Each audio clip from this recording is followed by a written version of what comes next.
This is the I Read Comic Books podcast, and this week we have an Elf Warrior Princess takeover. I'm Kara Szymborski, and joining me is Tia Vasilio.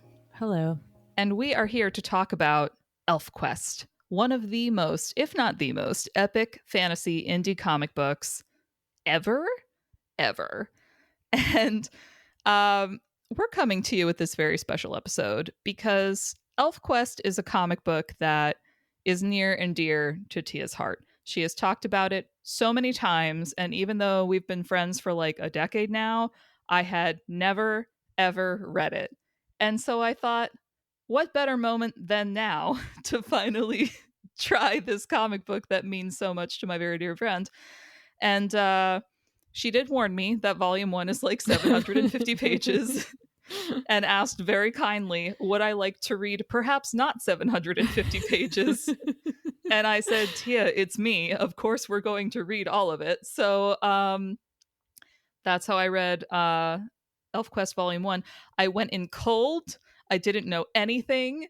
And when we were discussing how we were going to present this episode, I said, Tia, do we talk about the ending? Can I tell people spoilers? And she texted this to me, but in a deadpan voice that I could hear through my phone. Kara, this was published in 1978. So, Lord of the Rings rules apply. This book has been available for like 50 years now. We are doing full spoilers for Elfquest Volume 1. If you're like me, and you don't want to know the ending, and you want to go in cold like I did, just press pause, go read the 750 pages, and then come back and join us. And if you're like a lot of my other friends, and you want to know the ending before you start something, please, welcome. Pull up a chair. If it helps, this is volume 1 of many. So really, it's not much of a spoiler. There's so much more. All right.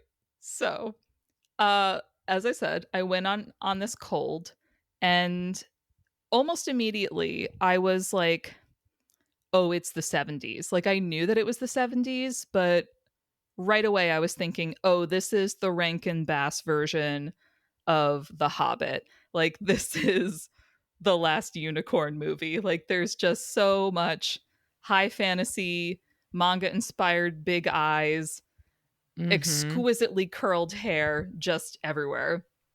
Cheekbones for days. Cheekbones for days, Tia. That's why they call him Cutter. So Cutter is our protagonist.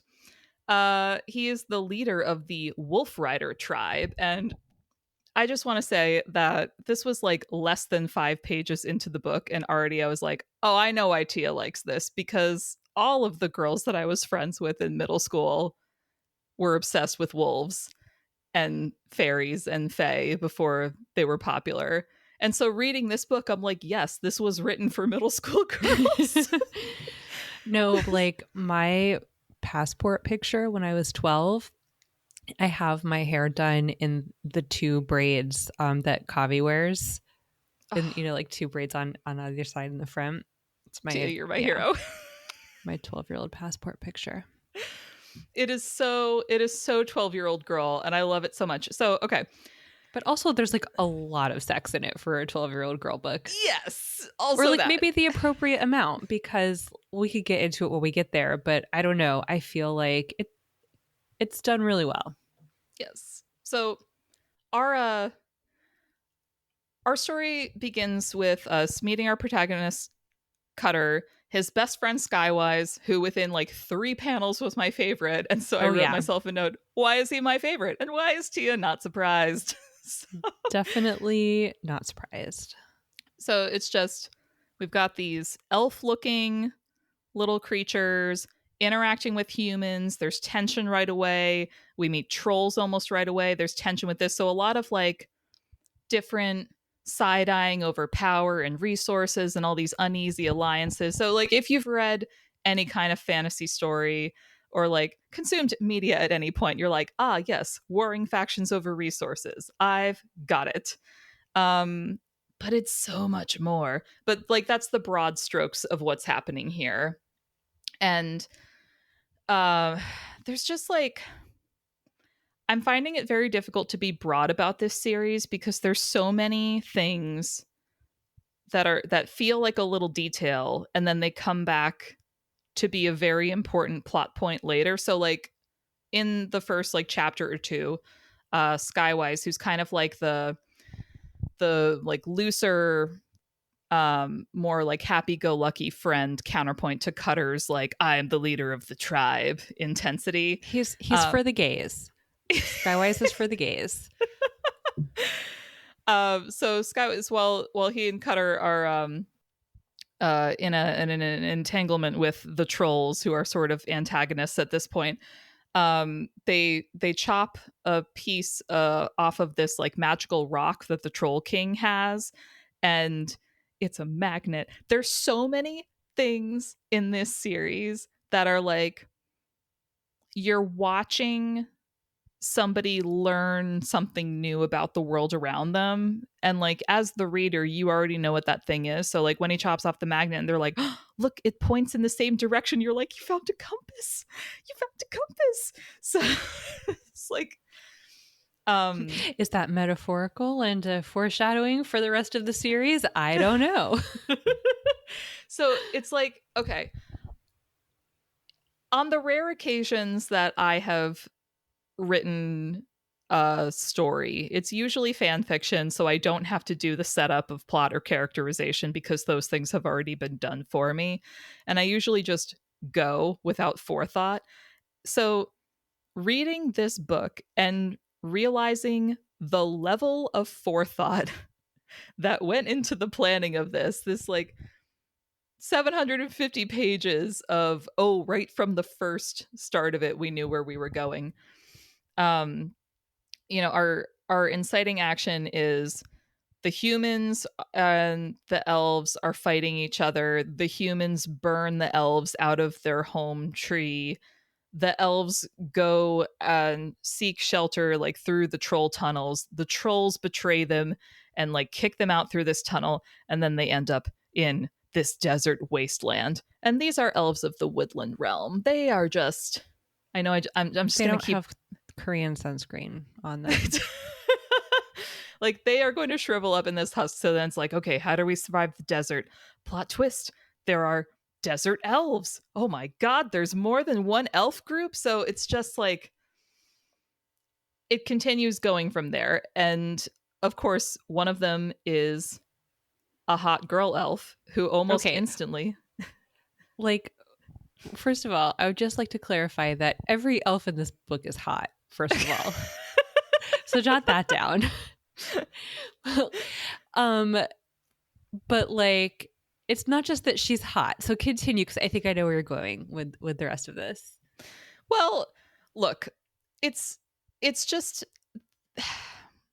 we're all a little jaded about the not the love at first sight trope, but like if you've engaged with any form of Twilight or been on the internet in the last decade, you are aware of the concept of imprinting. And so the elves have a version of this called recognition. And so it's like this hot desert elf, Lita, looks at Cutter and they have recognition. And Lita is like really mad about this because she already has a boyfriend, Ryak.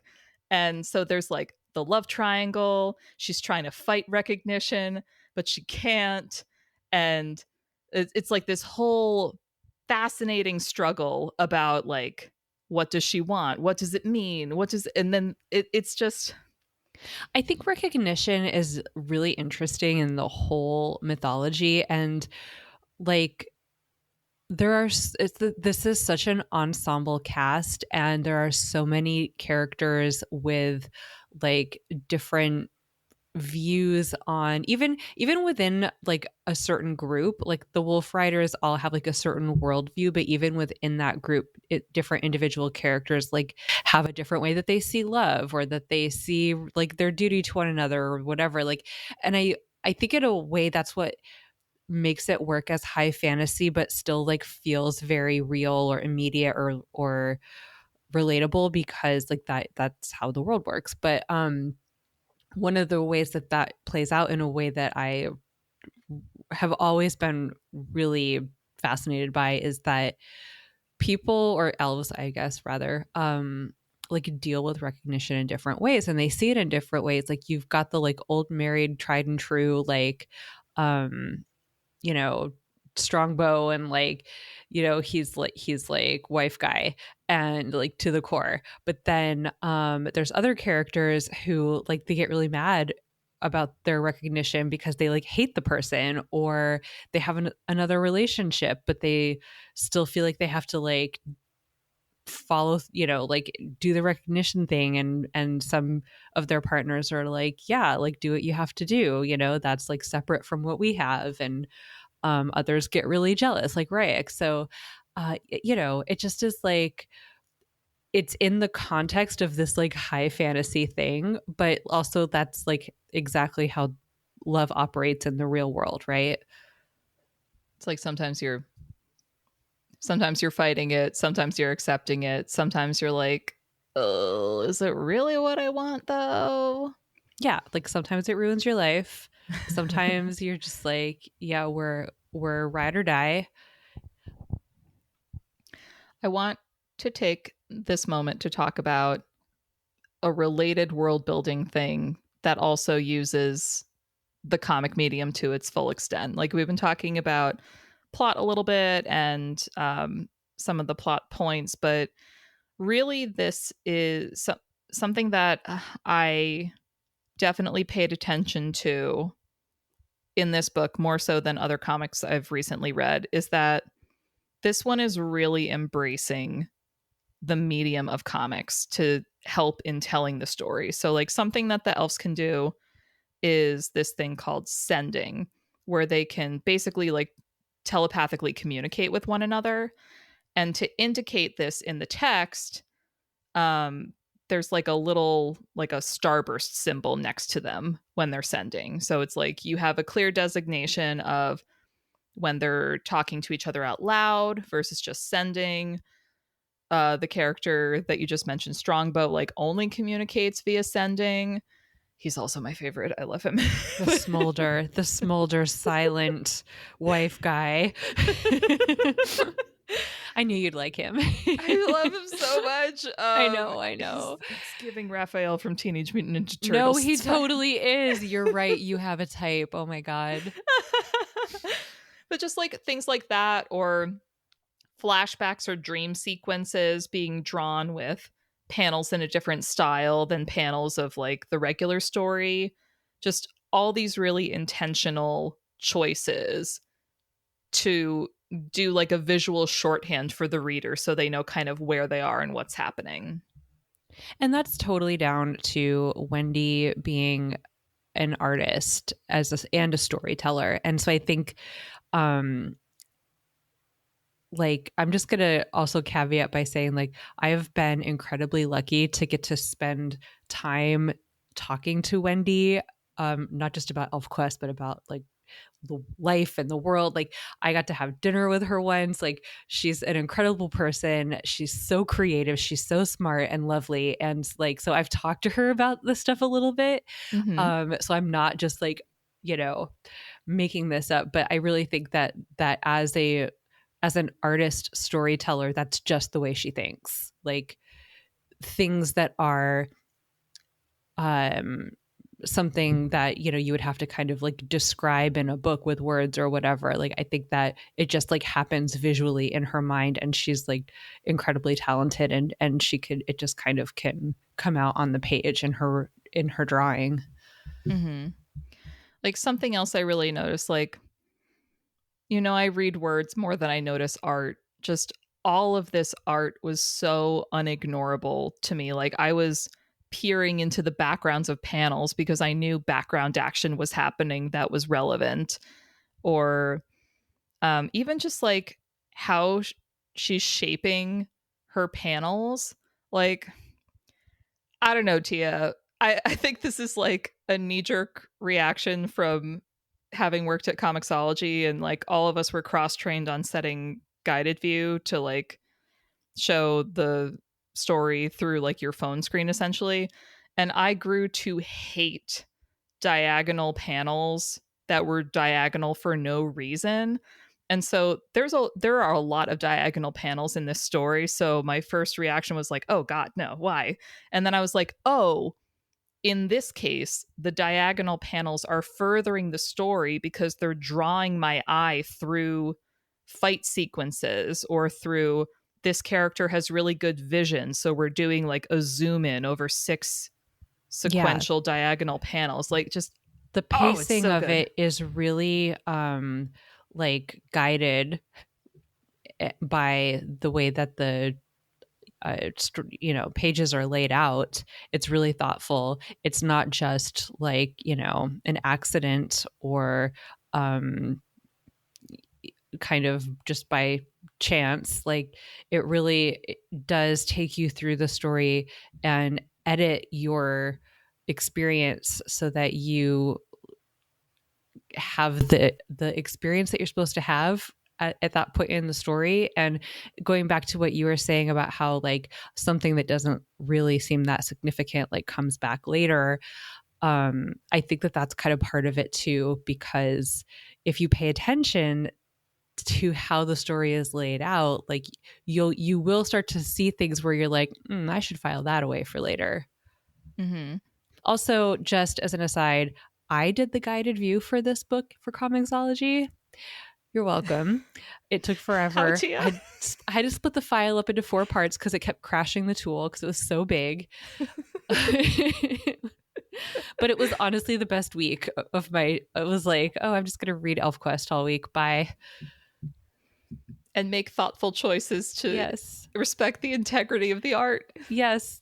Like, um, the manager of the Guide of You people at the time was also a big Elfquest fan, so it was like a huge sacrifice on their part to let me be the one to do it instead of themselves. Oh, Yeah. community service for the nerd community. There's just like I'll get back I'll get back to the story for a minute because the story is like I'm taking you all through a high level bullet point of the story because I mean the title is Elfquest. The journey is the point. And about every 100 or pages or so, I like wrote a note to Tia in my show notes where I was just like, "Tia, is this a series about so and so?" So we're in the part where I'm like, "Tia, is this series all about learning and growing with each other and celebrating our strength of diverse talents?" Because, this is kind of our first moment where we're not in like direct antagonistic conflict with another group. We're like, "Ooh, you're elves, we're elves. What's going on here?" Love triangle moment. We have what seems to be an obligatory Cutter and Ryak are love like rivals, are like fighting each other ritually for the right to court Lita, and they end up like Who's mad at both of them? who's mad at both of them, and and it's just like through their like challenges that they have to overcome, they're really just like learning about their own inner strengths. And like Ryak almost dies because of his hubris or whatever, and Cutter ends up saving him even though he's afraid of heights. And it's this whole thing. And I was like, wait, is this not a typical story? I mean, it's like every character has human complexity. Mm-hmm. uh and also Lita saying to Cutter, "You can barely think for yourself. Do not presume to think for me." Oh, It's that's a like, great line. I love that line. oh, it's so good. I was like, oh, 70s, it's giving Princess Leia. Yes. No, I mean the women characters are so good, and it's like, we talk about this all the time where it's like if you only have one woman and then she has to represent all the women, and then like it doesn't work, feels fake, it feels forced.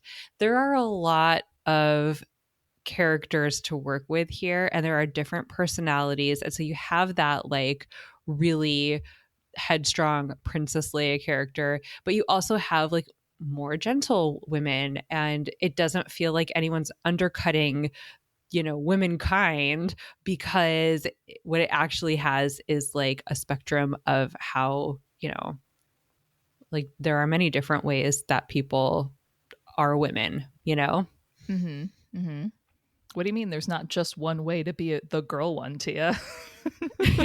You have to be the girl, but you can't like the girl things. You have to like have grown up with your brothers, and makeup is weird. And then you have to have a makeover sequence and be really hot underneath all of the baggy clothes. But Lita starts out hot and wearing crop tops. So there's a lot of crop tops and six packs in this book, which, So many we're, six packs. we're not mad about it. The elves are very lean.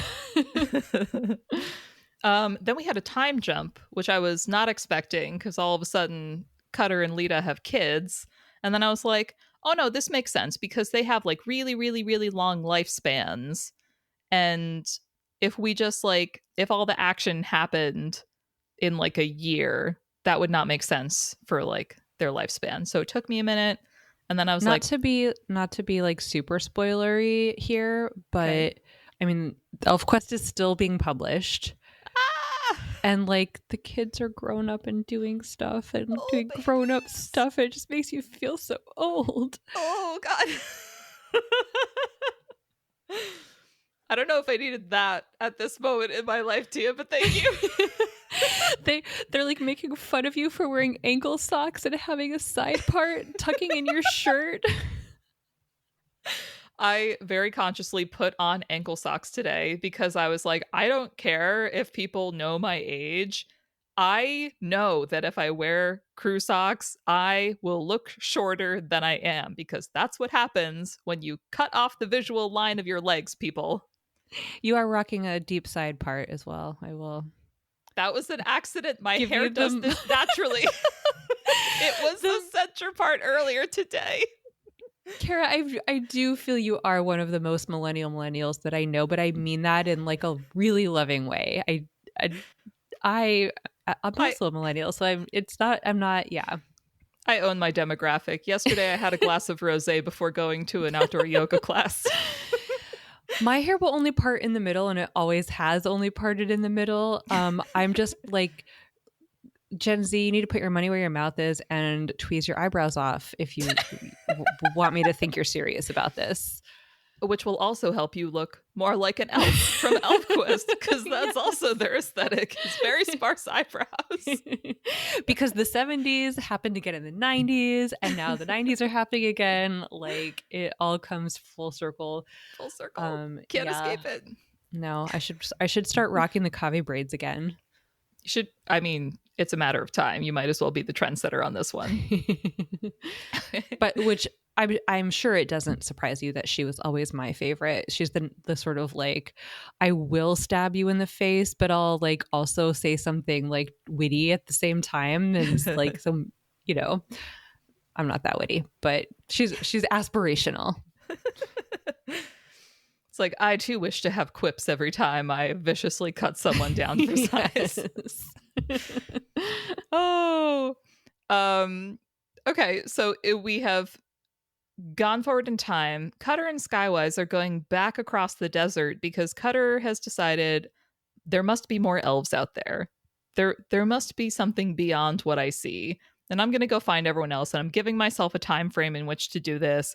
I'll like try this quest for a year and then I'll come back. And everyone's like, cool, bye.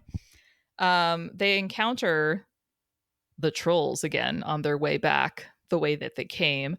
And I love the trolls so much. Their character design is incredible, where the elves are all like angular cheekbones and pointy ears and long flowing hair. The trolls are like huge noses and like thick Muppet lips and like really gnarly beards. And I just saw them and right away I was like, oh, this is 70s fantasy right here.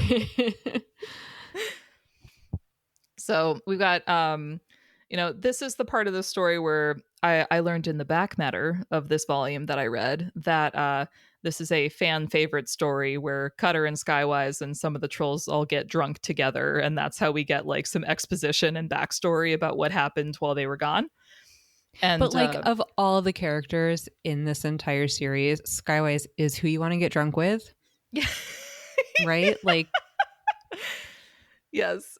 They had there were just some really nice like comic book moments in this part of the story. This is when I started noticing that Wendy was drawing a lot of like small panel sequences where an action would unfold over like 4 to 6 panels so you could really see like a character's facial expression changing so you can kind of like see what they're thinking but like through what their face is doing. And that's just something I super appreciated. mm-hmm. There's good acting in this book. Like, Oh, terrific acting. yeah. And this is where we start getting like a lot of stuff. When I was reading this, I was like, oh, this is so fun. And then later it turns out this is where all the like foreshadowing for the rest of the book happens. So like we find out Cutter's sword actually has a hidden key inside the hilt. And we find out that there is a half elf, half troll, allegedly named Two Edge, who's maybe running around. And it's just like all these things that come back while escaping the trolls and their drunken party. I'm looking at your notes about Wendy Peeney being good at drawing hands. You know they only have 4 fingers, right?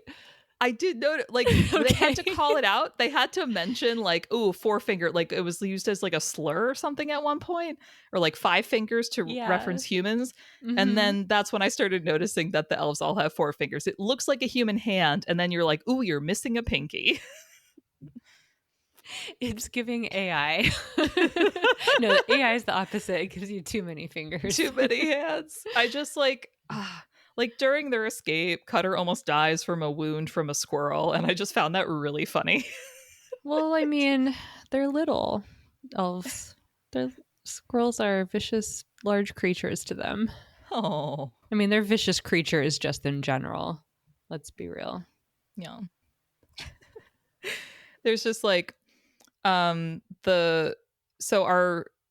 tribe of elves are the wolf riders, and they have these like really intense psychic connections to wolves, like a witch's familiar or something like that, or a daemon. Like they've got like a 1-to-1 bond with a wolf in a pack. They can ride the wolves because, as Tia mentioned, they are small. They are smaller than humans.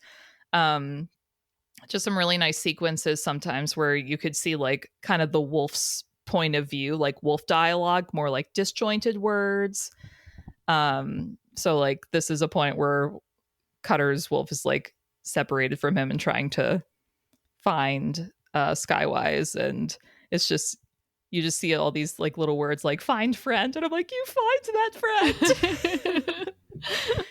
But yeah, it's nice. It's like there are many creatures in this world who like have complex emotions and connections to each other. Mm-hmm.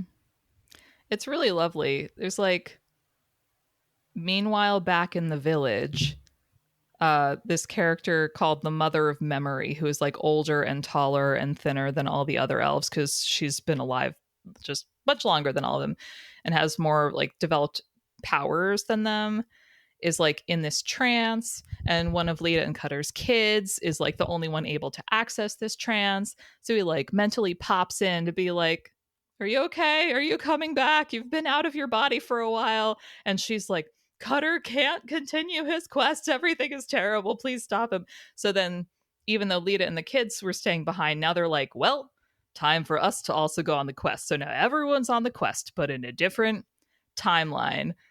And they could have just left it at that, but instead of leaving it at that, there's like this moment of introspection where Lita is like thinking about, why didn't I go with him in the first place? Did my pride keep me in the village? But now my like staying here and using my healing powers on everyone has made them weak. It is time for me to go on my own quest. And I'm like, oh, there's multiple elf quests going on, Tia. They contain multitudes, Kara. Oh man. And then it's like Cutter is saved because some humans who are not shitty help him and heal him. But then there's like a bad character in that tribe, just referred to as the thief, who gets like told by the village shaman to steal Skywise's magical like magnetic necklace. And I later learned that this is the part of the story where originally Skywise was supposed to die. And I am really, really, really glad. Could you that imagine? They were like, no, never mind. Yeah, no. Oh, He's a real one. You can't.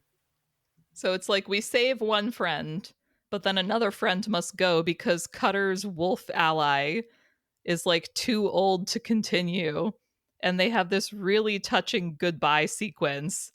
And I did start crying. This is the part of the story where I was like, Tia, this might be the most exquisite comic I've ever read. It really does pull you through the full spectrum of emotions. It really does. And then, almost like immediately after this emotional moment, we're in Mirkwood. It is straight up Lord of the Rings in here. Yep. Like, there are like spiderweb looking things and cocoons, and plot twist, Cutter's family made it to the Forbidden Grove cocoon place first, and they're all tied up in cocoons, and Cutter has to cut them all out. Haha, because his name is Cutter, so he cuts things with his magical knife. And his cheekbones, which I see you also made that joke in your notes. I'm glad we all independently come to that conclusion. And it's just like, oh man. So there's like families reunited, tasteful, sensual sex scene, which again, like you said earlier, Tia, that's the moment you're like, ooh, I feel like this is for 12-year-olds, but it is also definitely not for 12-year-olds. No, but I actually think that it is like not for 12-year-olds, but like I think that this is like an appropriate like if you're interested as a young adolescent preteen, if you're like interested in this book, like I think that's a relatively non-traumatic way to start to be introduced to that kind of sensuality. Like it's not it's not graphic, it's not vulgar or like, you know, there, and I think that the rules of like consent and respect like are very clearly laid out in the scenes. So if you, and like, look, let's be real, there are, as a 12-year-old, like you don't want your mom to sit you down and explain sensuality and sex to you just, I mean, you don't want to you know, learn it from Game of Thrones or whatever. Or like on Instagram be barraged by like all the OnlyFans girls. This is, I think, like a very safe place to have that introduced to you, and I actually am all for the 12-year-olds discovering it here. That's a fair point. I unless I stop to think about it, I like just kind of assume everyone's having the same childhood that I did, and I know that that is absolutely not the case because now the children have the internet, and the second you hand your kid an iPad with internet access, that's it. Like they now can see everything. Mm-hmm. So you're right. I agree with you. And your kid's Elfquest. It's yeah. I mean, read it first, you know, so you know what they're in for. But like, it's I think a pretty like safe, formative experience with a sensual scene in a story. Mm-hmm. And also, be like, if you're doing things right, your 12-year-old doesn't really know what's actually like happening. Like they don't, their imagination cannot fill in the blanks in the same way that an adult would. So I think that reading it as an adult, you might bring more to it, and it might come across as more sexy to you because like you could like fill in the where it fades to black in a way that 12-year-olds hopefully can't. That's fair. I'm flashing back to being like 10, 11 years old and having my Barbies have sleepovers. And I didn't actually understand what was happening, but I knew that they were supposed to be in a bed together. Exactly. Like, Right. Yeah. yeah. Like, Yeah. Okay. it's That's fair. fine. Yeah. So now we're at the part of the story. It's like, all right, we've met our desert elves and we've met some humans who aren't terrible. And now it's time to meet the bird elves because turns out that the creatures wrapping everything in cocoons were not actually spiders, as you might assume, like I did, but tiny little like fairy sprite creatures that speak in like a swirly dialect. This is where Mm-hmm. lettering can be your friend. So you know it's a Yes. different tone of voice. Um, I was reading the character of Petalwing in a more like high pitched, almost squeaky kind of voice with like, Yeah, me too. yeah, just like really effective lettering. And Petalwing is like, I know, I can take you to the bird spirits. And so then we find out there are elves that fly on winged creatures instead of being with wolves. And we are encountering a villainess who uses the power of sending for ill. And we know this because her sending little star icon is larger, bolder, and darker than everyone else's. And when she uses it to cause pain, it's like radiating blackness from the heart of it. And I'm like, ooh, great choice. I loved her as a kid. I was like, yes, fashion moment. Like, there's so much drama. She's definitely like manipulating the leader. This is like a group of elves that are like sealed off inside of a mountain. They like don't interact with everyone. They're telling our Wolf Rider friends that they are the original High Ones. Like, we are the origin story for all elf kind. And they're like, are you though?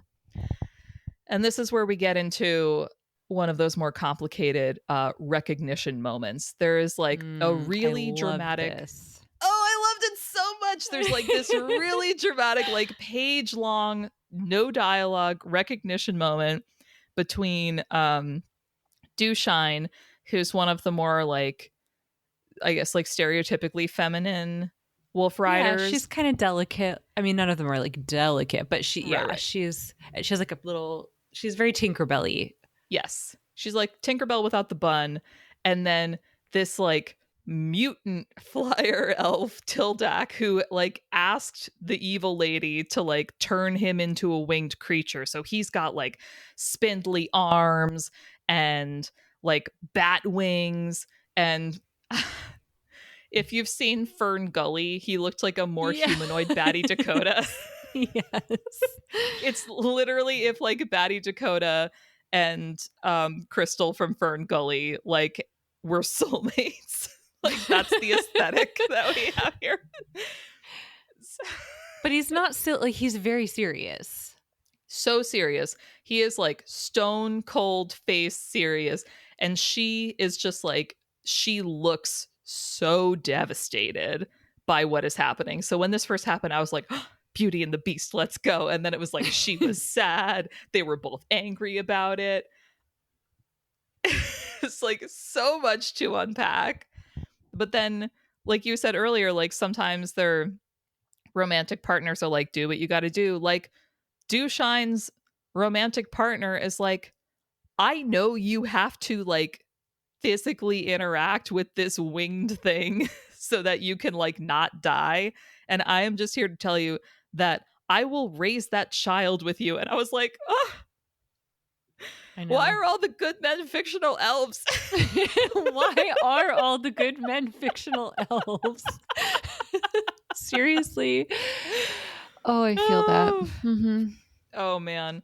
It's just and there's like all these just beautiful moments of like Skywise gets to fly and like see the world, and the exploring spark in him is really just struck. But then we get, you know, we find out that Night Runner, Cutter's wolf, has actually died, and this is like me crying again. It's just so again, there's all these like beautiful moments, but then they're interspersed with these really truly creepy, chilling moments. Like you start realizing that some of the elves in this underground mountain are named after their function. So like there's this one named Door, and she doesn't speak or like appear to be alive at all, but you need to ask her to open the door that she is in charge of.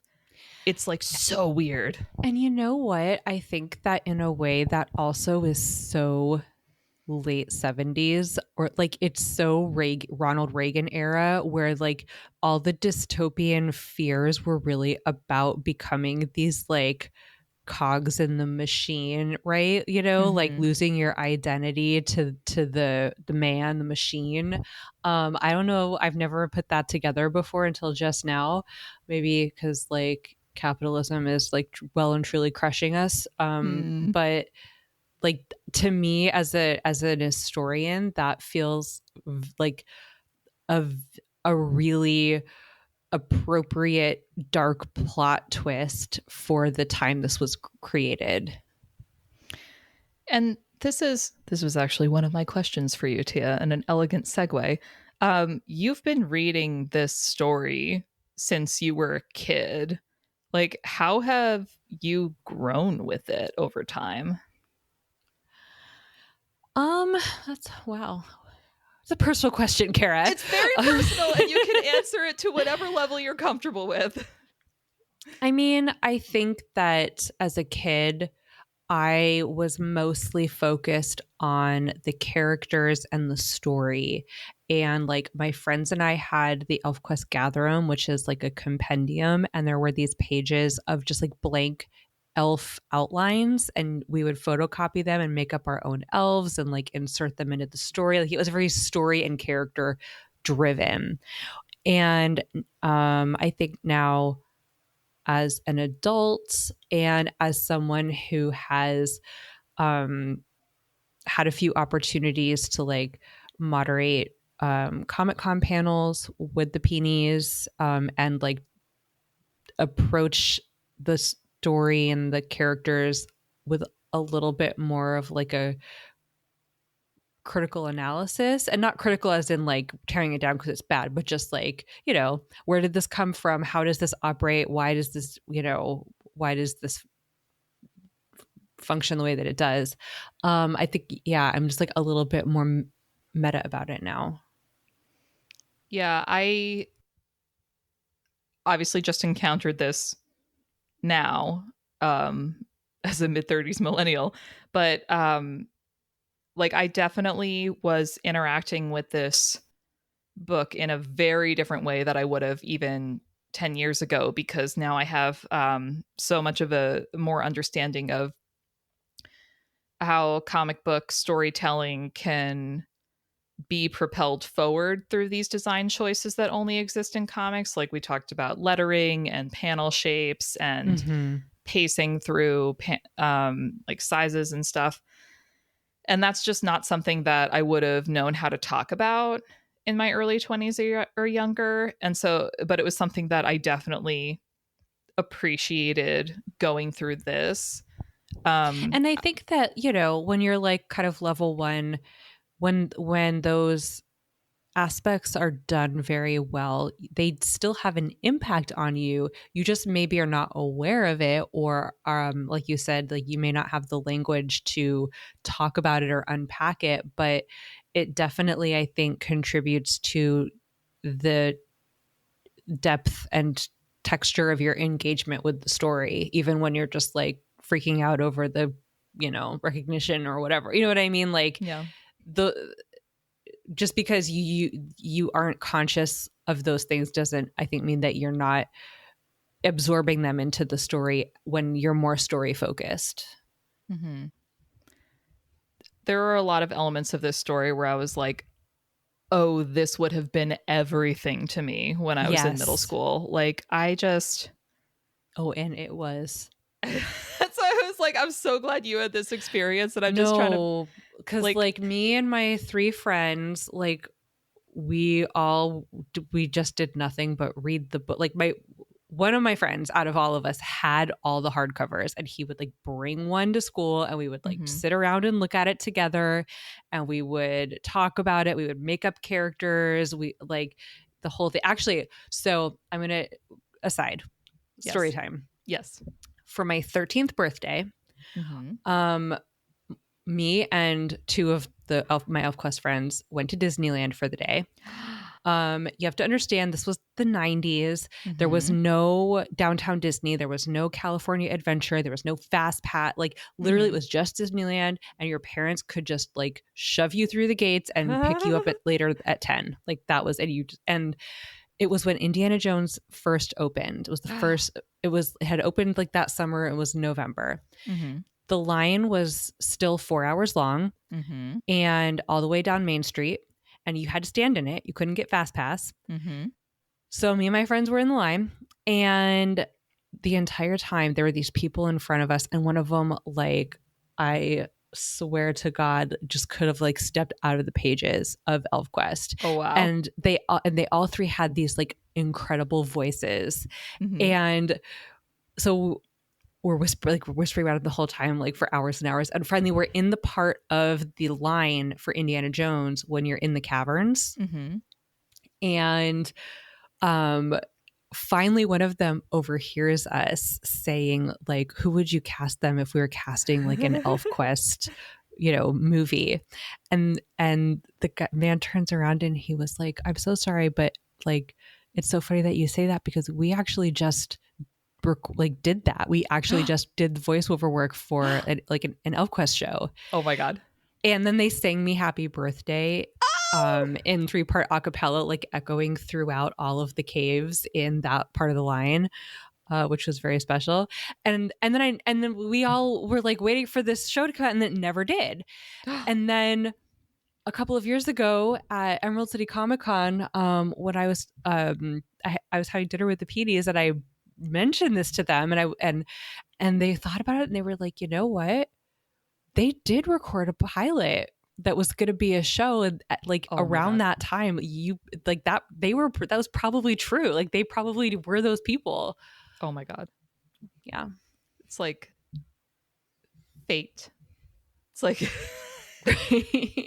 oh God, that's so beautiful. That was a fun birthday, fun 13th birthday. And that was like the highlight for sure.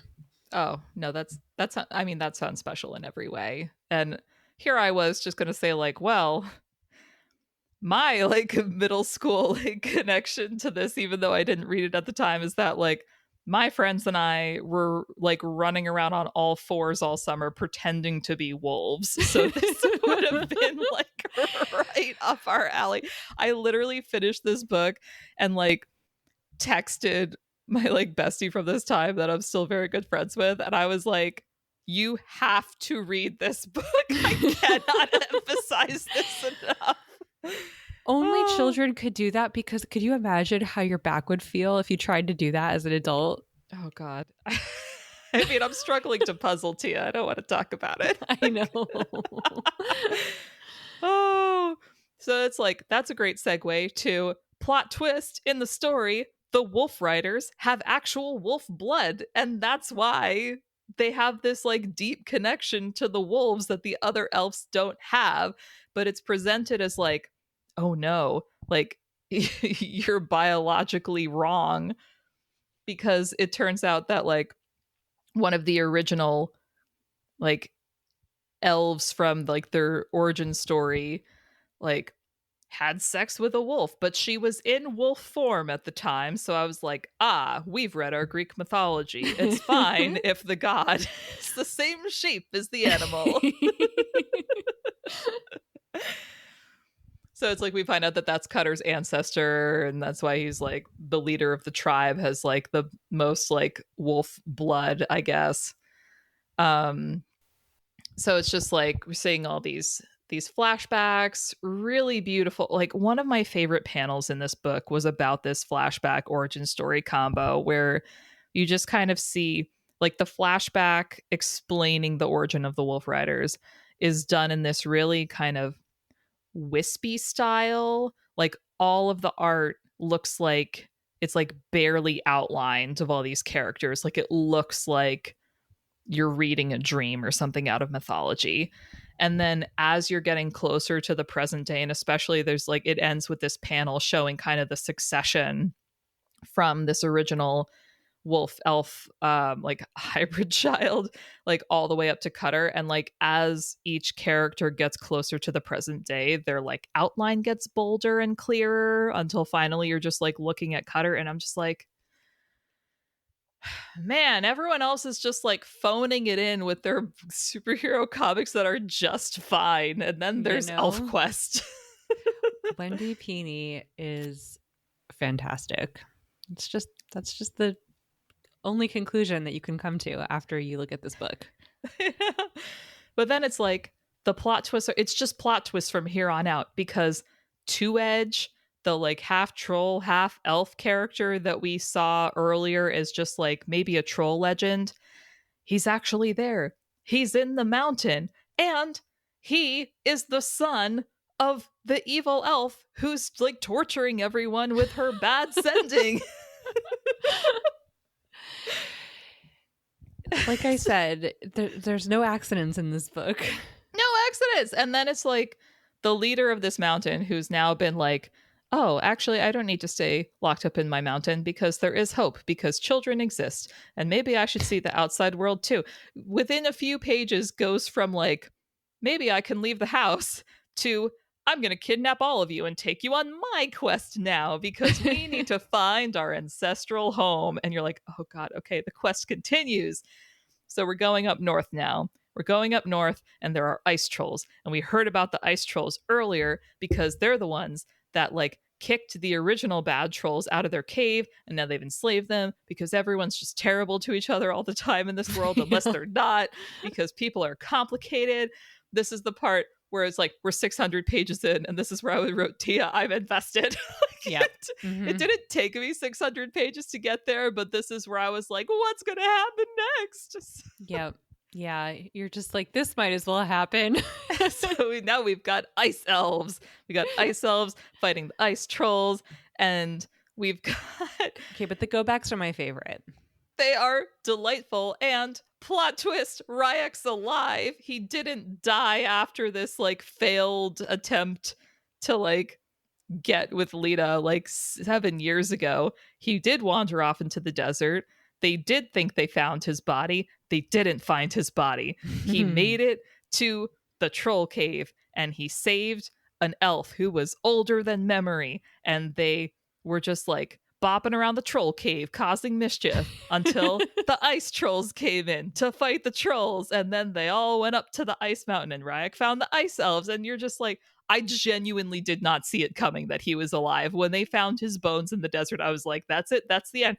No, that's not it. That's not the end. And even though we're like 500 pages in at this point, we're still introducing characters that I'm obsessed with. I'm obsessed with Ekyar the Rock Shaper, okay? No, it's true. And also, I'm just like, God, it's exhausting. It's exhausting to be these poor elves. Like, just shit just happens so much all the time. It's just, oh God, it really does. But again, like, you're not just seeing these characters go through these expected tropes and cliches you would expect from a fantasy series or like a high fantasy series. You're seeing, like, in this flashback, Ryek is learning and growing through compassion towards another who's like significantly less well off than he is.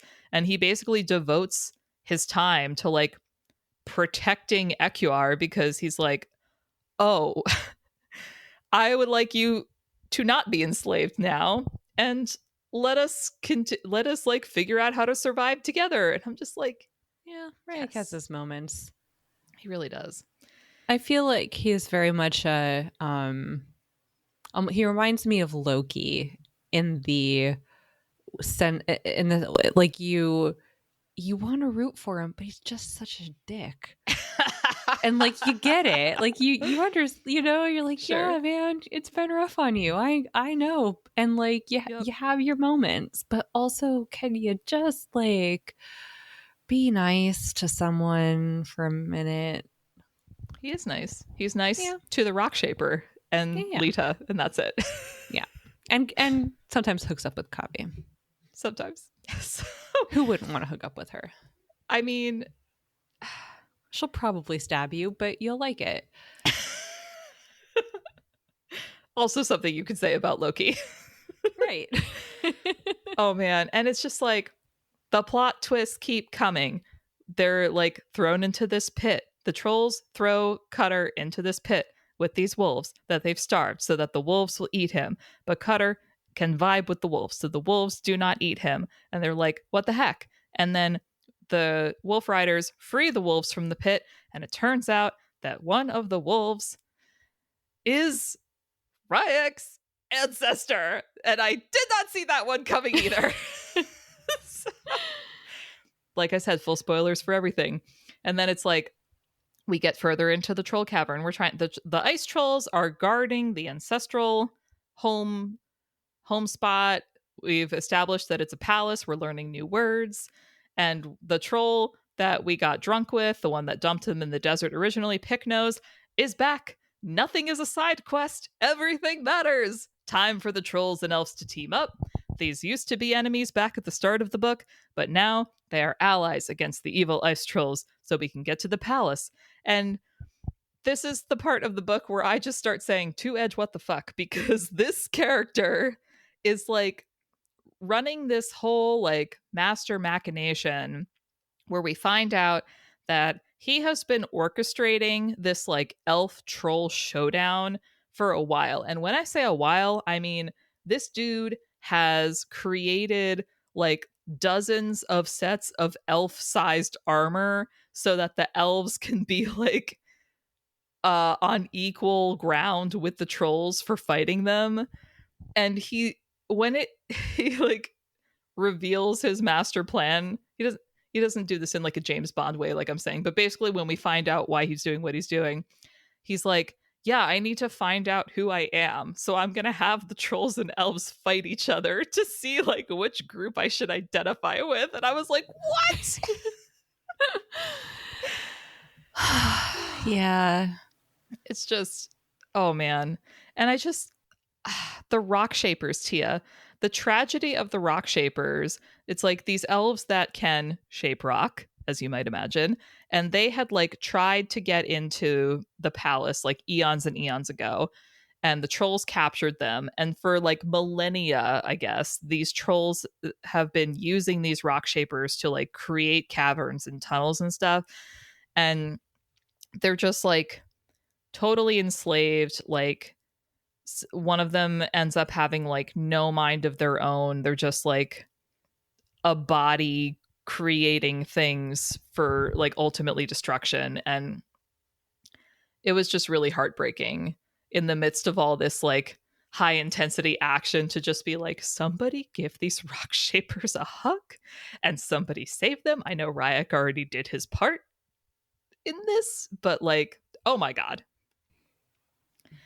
So It kind of reminds me of Watership Down, which is also a quest story, where they meet all the different rabbit societies, and yeah, they're like all dystopian in their own weird ways. mhm. It really is just like the strength of the world building in this. Yeah. I can't get over it. It's so intentional. Everything gets tied back. Speaking of everything gets tied back, if I had been reading this like month to month or whatever the release cadence was when this was originally coming out, I definitely would not have connected a lot of these threads together. Like there's a subplot around this like ending action where the character Red Lance is left behind with all the kids to like keep them safe while all the adults go in to like battle the trolls. And Red Lance is like a sweet little softy boy, and he like almost died in the first few chapters, and I had totally forgotten that until he had to like actually like fight back and kill in order to protect himself and the kids. And then I was like, oh no, you had a secret character arc happening this whole time. No, it's great. It's like every character has something to do. Mm-hmm. Every character matters. Well, that's what I was saying about like I couldn't stop looking at the art because in any group scene, everything that everyone is doing in the background is adding to the story in some way. They're not just standing there. That's true. So if you had to play the which elf would I be game, go cast the IRCB people as Elfquest characters. I don't know if I know all their names yet, Tia. Or you could just do yourself. You could just do yourself. Well, Tia, I'm going to say this with all the kindness in my heart. You're the evil elf lady. It's true. Like, aesthetically, attitude-wise, like, I think I wrote in my notes, like, I respect a bad bitch who won't go out without a fight. Like, while we were recording this, someone texted me a meme that says, your love language is combat.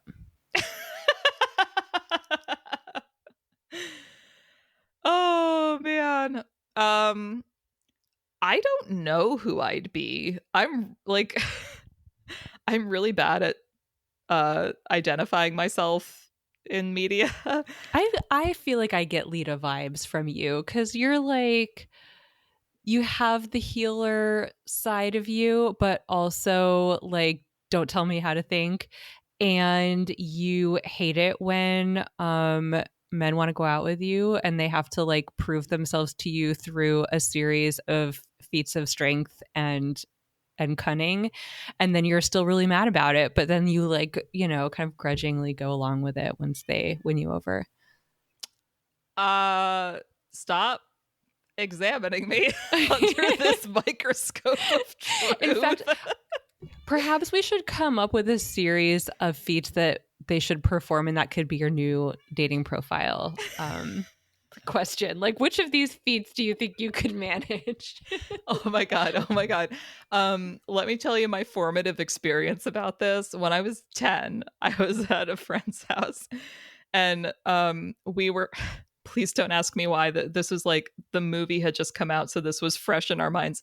We were playing Titanic, but there are survivors. So it's like, you know, there's a shipwreck and now there are survivors and I'm the only girl, which means I don't know what that meant, but at the time I was like, I know I'm the only girl and I know that matters to boys. So which boy will I pick? And so I sent them off into the twilight and I was like, whoever brings back the most fireflies can take me. Exactly. See, you're Lita. Oh God, you're right. I'll take it. Okay. She's awesome. So final thoughts. Final Elfquest thoughts. Final thoughts. I really enjoyed that like friendship and family were the emotional centers of this story and not just romantic love. I think in a lot of fantasy stories, there is like one or the other, but not both. So it was nice to see both. Like Lord of the Rings, it's like mostly about that like camaraderie and friendship, and like the romance stuff is an afterthought. Or something like The Princess Bride is like the romance is the whole thing and everything else is kind of an afterthought. But this felt really balanced all the way through. I think that goes back to the point about there just being enough characters and all of them are given something to do and they're all very thoughtfully created. And I'm really sorry, my cat is just like going through it at this point. Holiday is a little Wolf Rider elf of she her own. Is. She's like, excuse me, it's dinner time. That's Skywise. That there's enough going on and it all is authentic and so you can have the spectrum of relationships represented. Mm-hmm. So that really struck me, and of course I'm never getting over this art. This is such a beautiful, well thought out comic to read. Like if someone says like what's an example of a good comic in terms of storytelling, like I would tell them to look at Elfquest. Yeah, it's such a beautiful book. 100%. Tia, I am so delighted that I was able to go on this journey with you, that you were able to share this quest mission quest thing. I really loved getting to experience this and to talk about it with you. I know you've had a lot of different experiences with this story throughout your life, and it felt really special to read it. So for all the listeners so out glad. there, for all the listeners out there, join us in this special journey. Try Elfquest. Join the tribe. Join the tribe. Well, thanks to everyone on the show. Thanks, Tia, for joining me. Thanks, Brian, for proof listening for us. Thanks, Mike, for hopping on to troubleshoot some tech issues while we tried to record an off hour by ourselves. And until next time, comics are good, and so are you.